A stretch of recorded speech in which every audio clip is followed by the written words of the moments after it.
rather hang by your toenails over a river of hot lava than be forced to finish it. You wouldn't buy it if it was wrapped in Britney Spears lingerie, and if it were the only game left on the shelf, you'd rather play with the shelf. You're about to be confronted with the worst games of all time, and it's happening here on Filter. Hello, I'm Diane Mizota, and welcome to Filter, a hand-picked top 10 video game countdown as voted on by you, the viewer, at g4tv.com. Here at Filter, we spend a lot of time counting down great games. We praise their superior graphics and indulge in their fabulous gameplay.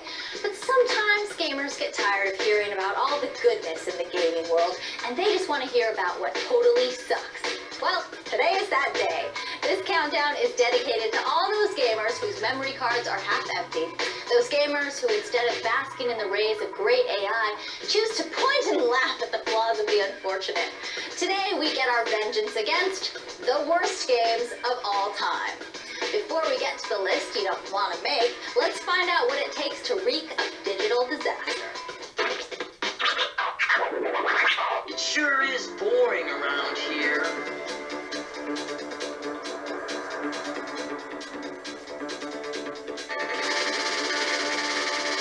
Hey there, I'm Britney Spears.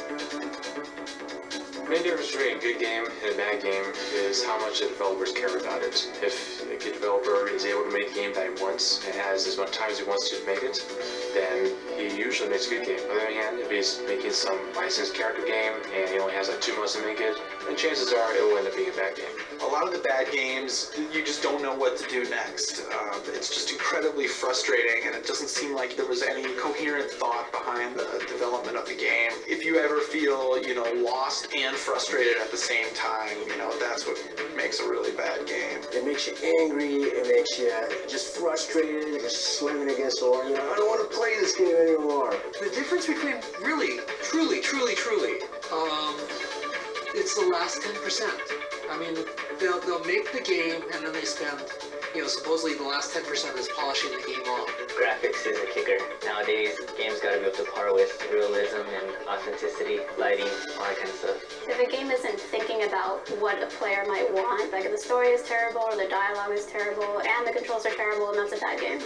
Horrible graphics. I mean, square graphics or slow to load, but mostly I think where it's not interesting as you start to play it. There's no end to the really bad games that have come out. These are the faces of evil. It's time to cut the crap and get to, well, the crap. Number 10 on the all-time worst games list is a campy, side-scrolling, nonsensical NES action game that has you beating up blind men, also Grandma can cross the street safely. Sound fun? It's not. Unfortunately, Grandma bites the big one as Bad Street Brawler lands the 10th spot.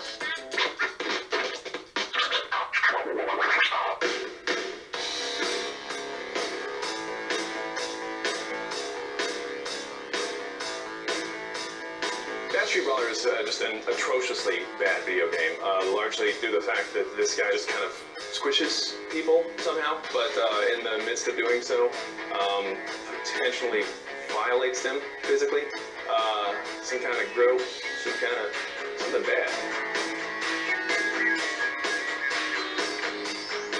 Even though it's an NES game, it's like the bottom of the barrel of NES games. You're just one guy walking left to right, fighting the same thing over and over again. And what's up with the dogs? I mean, come on, there's got to be a leash law in this game, right? The guy runs around town, he just gropes and squishes people, gropes and squishes, dogs. I mean, in my book, there's a fine line between being an animal lover and being an animal lover.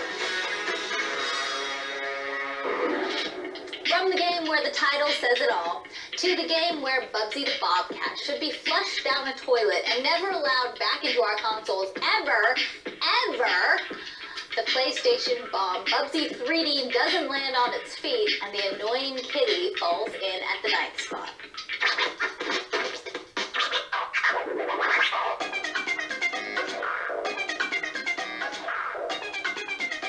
Bubsy 3D. Oh my god. I mean, the graphics are so god-awful. And the controls, the camera, just everything about it. I mean, you don't even know why you're getting hurt a lot of the time. It's just this kind of surreal, painful experience. I admit there's a certain novelty to playing as an oversized cat jumping around collecting multicolored yarn balls, but I don't think I need to do it. It was 3D where it was like he was walking across Nebraska. It was flat. And Bubsy, he's like talking dude stuff through the whole game. Hey dude, this dude. And it was so annoying that I turned off Bubsy's voice. And actually the game became 50% better when I turned off the character's voice. The Man of Steel certainly doesn't have the power to make Bubsy 3D any good. And that's because he's too busy making his own cup coaster with Superman 64. Even Lois Lane doesn't want any Super Nookie after this disaster. The Nintendo 64 game crashes in at number 8.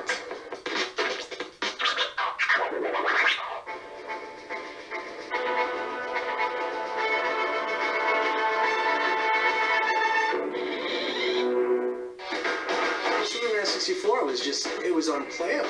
I mean, they had some cool stuff where you can like lift up trucks and stuff like that, but then they had like horrible glitches where like Superman will get caught in the truck that he's lifting up and stuff, and it was ghastly, man. The gameplay itself is horrible, and you don't really get to do Superman's moves and everything, you know, it's so limited, it's real bad.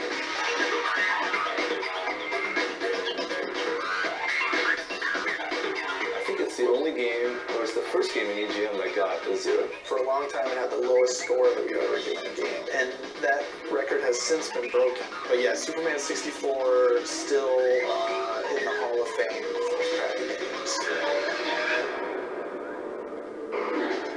Too bad Superman never used his X-ray vision to peek in on the developers. We have so much more suckage coming your way after the break. The battle for the worst game of all time has just begun, and I promise you won't be disappointed with the results. They're worse than you could have ever imagined.